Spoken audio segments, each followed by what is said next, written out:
Suara Kebenaran pada Jumat 8 Maret 2024 berjudul Agenda Tuhan.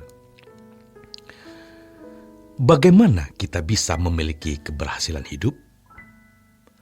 Bagaimana kita bisa memiliki sukses yang sejati, sukses yang sesungguhnya? Ternyata rahasianya adalah jangan memiliki agenda sendiri. Hidup kita harus di dalam lingkup agenda Tuhan. Kita hanya menjalani, melakukan agenda Tuhan. Tuhan Yesus berkata kepada Petrus, "Petrus, waktu engkau muda, engkau ikat pinggangmu dan engkau pergi kemana engkau suka. Tetapi nanti tanganmu akan diikat dan kamu akan dibawa ke tempat yang kamu tidak suka. Tetapi dengan cara demikian, kamu memuliakan Allah."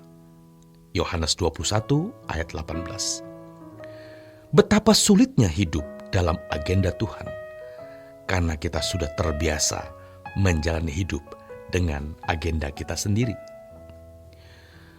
Mungkin kita pernah punya tekad untuk benar-benar hidup menurut kehendak Tuhan. Namun ternyata di dalam perjalanan hidup, bagaimana memenuhi apa yang Tuhan kehendaki, yaitu hidup di dalam agendanya, perlu waktu panjang.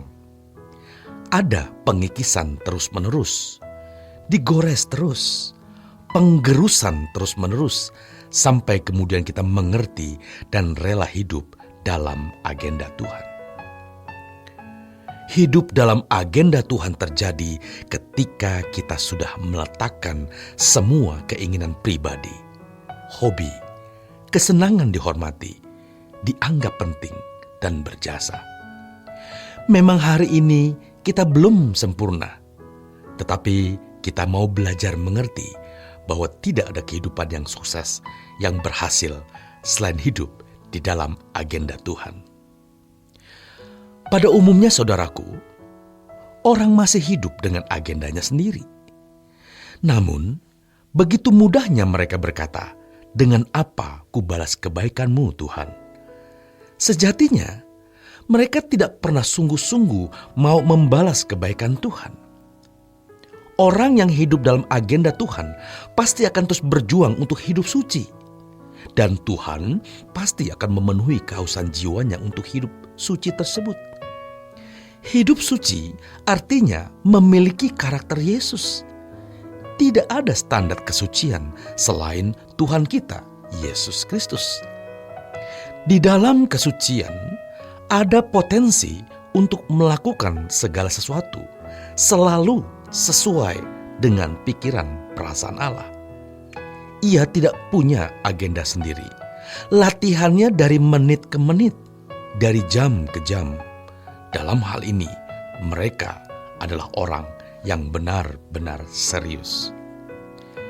Jika kita hidup dalam agenda Tuhan, maka kita akan dipakai Tuhan untuk melindungi orang, merawat, dan menyelamatkan orang.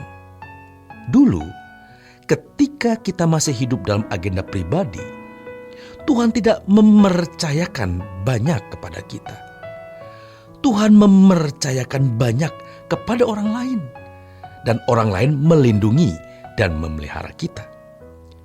Tetapi sekarang, setelah kita mulai bisa dipercayai Tuhan, kita memelihara dan menjaga orang lain. Dan yang paling dahsyat adalah menjaga orang dari kebinasaan. Kalau memelihara orang hanya dari masa depan yang terpuruk lalu bisa memiliki masa depan di bumi, orang dunia juga bisa lakukan itu. Tetapi itu harus kita lakukan, bukan tidak. Berapa banyak orang yang mau bunuh diri, namun tidak jadi bunuh diri karena kita lindungi? Berapa banyak rumah tangga yang mesti hancur, jadi tidak hancur karena kita jaga? Tuhan tahu kebutuhan kita. Tuhan juga akan memberikan karena kita adalah manusia yang juga perlu fasilitas dan rekreasi dengan keluarga. Tetapi jangan fokus ke situ. Bukan tidak boleh, saudaraku. Sejujurnya, kita sering meleset karena ada agenda pribadi dan perjalanan kita meleset dalam penggunaan uang.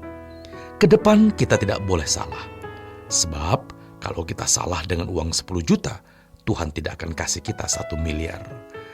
Kita harus bisa dipercaya oleh Tuhan.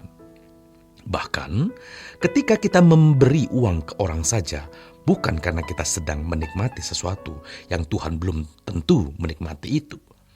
Padahal yang kita lakukan harus semata-mata hanya untuk kepuasan Tuhan, bukan untuk kita.